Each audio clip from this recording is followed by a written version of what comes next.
Don't forget to get some free samples. My boss, Bruce Doan, the station manager of Salem's WICH-TV, leaned out of his second-floor office window with the shouted reminder. Waving my hand to show that I'd heard him, I climbed into my almost new Jeep and backed out of the reserved space in the company's harborside parking lot that had my name on it. Lee Mondello, Program Director. The lettering was fairly new. Until about a year ago, my name on that same sign was Lee Barrett. 36 years ago, I was born Marilee Kowalski. Orphaned at the age of 5, I was raised by my aunt, Isabel "Ibby" Russell, in the old family home on Salem's Winter Street. Marilee Kowalski became Lee Barrett when I married NASCAR driver Johnny Barrett. But sadly, I became a young widow when Johnny died in an auto crash. Now, once again, I'm happily married. My husband is Pete Mondello, a detective in the Salem Police Department.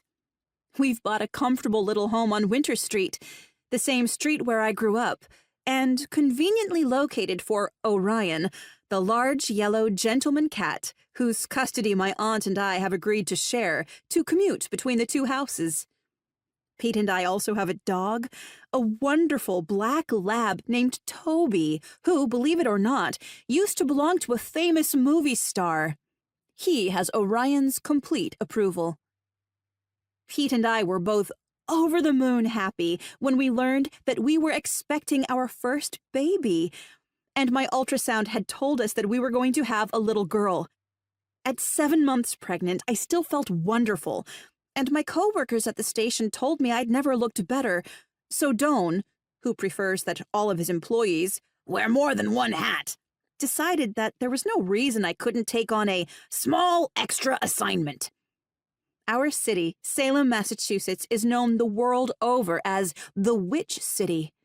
Halloween is a very big deal here, and since Halloween is the biggest holiday for candy sales, around $6 billion worth, a citywide candy promotion seemed like a money-making idea, not just for the merchants involved, but for a hefty helping of TV commercial revenue. It's an easy one, Doan insisted. You'll just grab a videographer and visit all the candy stores and sweet shops you can find. Interview the owners. Get some free samples. Take your time. Find out what the most popular candies are. I could tell he was in love with the idea. Heck, he said, we even have the oldest candy shop in America right here on Derby Street.